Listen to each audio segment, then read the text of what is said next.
long before there was J-Date or classified ads or even yentas, matchmakers. When our people wanted to find love, they went to the well. The Be'er, which is the ancient watering hole, was the place to see and be seen. In this week's Torah portion, Chayei Sarah, when Abraham's servant, Eliezer, is tasked with finding a wife for Isaac, he goes straight to the well. And there he meets Rebekah, who is kind enough not only to draw water for him, but all of his camels as well. And in future years, Isaac's son, Jacob, also meets his wife, Rebekah, Rachel, at the well. And Moses meets his wife, Zipporah, there. The well was literally the source of life's renewal in every way. Now, in a Torah portion that begins with Sarah's death and ends with Abraham's death, the well figures prominently in our ancestors' healing amidst all the grieving, as Isaac marries Rebekah from the well, and the parsha ends with them settling in a place called Be'er, which means well, Lachai, of life, Ro'i, I see. Or in other words, Be'er Lachai Ro'i is the well of the vision of life. After October 7th, it was impossible for me to read this Torah portion, Chayei Sarah, and not think of Be'eri, the kibbutz named My Well, just a few kilometers from the Gaza border, one of the first and hardest hit, whose wells filled with blood on that day and became an unimaginable vision of death. Last week, I went to Israel with a group of New York rabbis on a UJA mission to offer support, to bear witness, to bring back stories. We visited with survivors of Kibbutz Be'eri who have been evacuated to a hotel in the Dead Sea area. This sleepy tourist town, which only had about 1,000 residents, has turned almost overnight into a temporary city of refuge for 15,000 evacuees from southern kibbutzim. When we walked into the lobby of the hotel, which houses 900 Be'eri survivors, you first notice a table filled with candles. It's a makeshift altar to the 108 members of the kibbutz who were killed on that one day. Then you see a wall filled with pictures from babies to grandmothers of the 30 Be'eri members held in captivity in Gaza. We heard unimaginable stories from people who watched the slaughter of their own family members and neighbors before their eyes, who survived that day by hiding in safe rooms and holding the door handle for 10 hours while hearing guns and grenades surrounding them, certain that the IDF was about to come, but they didn't come. They fled their homes with nothing, no clothes, not even a toothbrush. 200,000 Israelis are now refugees in their own country for over a month. But amidst this tragedy, you saw amazing resilience, generosity, and gratitude for the thousands of volunteers who have come around the clock to this makeshift refugee city to help.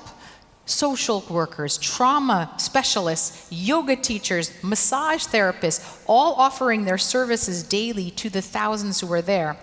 A master educator moved to the Dead Sea from Jerusalem, leaving his family with 3 children to set up 17 makeshift schools, one for each kibbutz, run by the best principals in the country who have come down to volunteer and run them.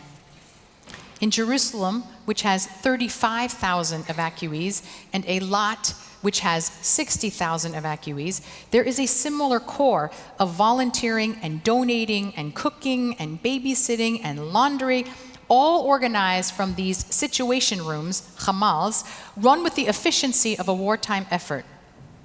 The selflessness of Israelis' civil society's response has been astounding and truly inspiring. We went to Har Herzl, which is the military cemetery, to attend the funeral of Lavi Lipschitz, one of the first soldiers to fall in Gaza. 1,000 people were there, many of them people like us who did not know the soldier, but attended the funeral as a way of honoring the dead. I couldn't see the family from the distance I was from the burial spot, but I could hear their broken voices recite Kaddish. And when the skies opened up with a thunderstorm like I had never experienced before, it was as if the angels themselves could not contain their tears. We visited the home of Doron Peretz in a yeshuv outside Jerusalem. Doron's son, Yonatan, is a soldier. He was shot in the leg on October 7th. His second son was commanding a tank and taken hostage. Now, Yonatan was set to be married a week after this attack happened, and the family was torn about how they could possibly go forward with celebrating his wedding when their other son was in captivity. But knowing that there was no stronger defiance of our enemies than to create new families, they proceeded with the wedding. They created a vision of life. We sat with Doron and his son and daughter in a circle in his yard. Yonatan, this handsome newlywed, dressed in an army uniform with a gun on his back, about to go back to his base. His father explained that Yonatan is actually exempt from serving now because their other son is held in captivity, and the IDF does not want to add that emotional strain to any family. Through tears, Doron explained proudly, "My son came to me and asked me to sign the waiver to override the exemption. And I said to him, I didn't want him to go.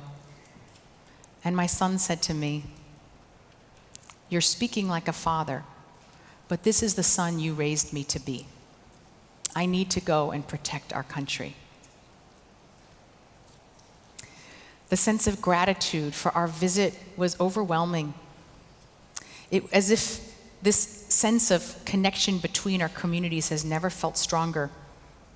I visited with a friend who is an Israeli rabbi whose reserve duty is as a casualty informer.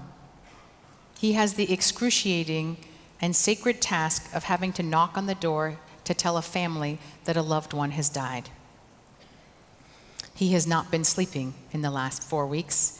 He turned to me and he said, "I couldn't imagine myself flying anywhere during a war except home.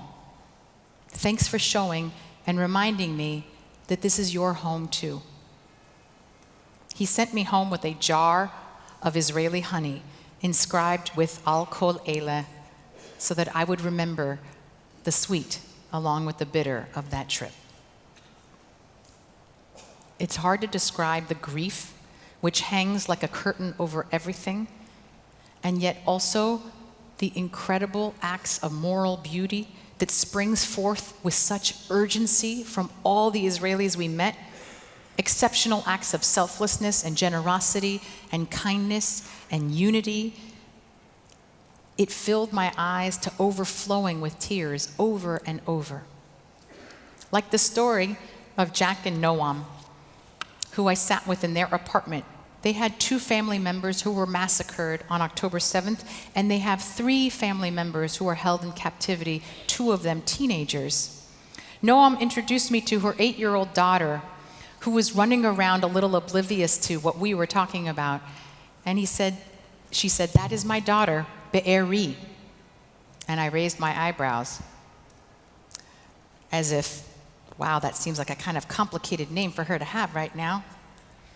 And Noam smiled ruefully, saying, actually, she could not be more proud.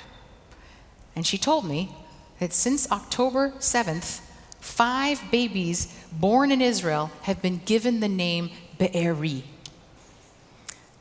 Is there anything that captures better the spiritual defiance of Israelis more than that? That they would give newborns right now the name of a place that suffered unfathomable loss and reclaim the life-giving meaning of Be'eri, my wellspring, which has sustained our people from ancient days.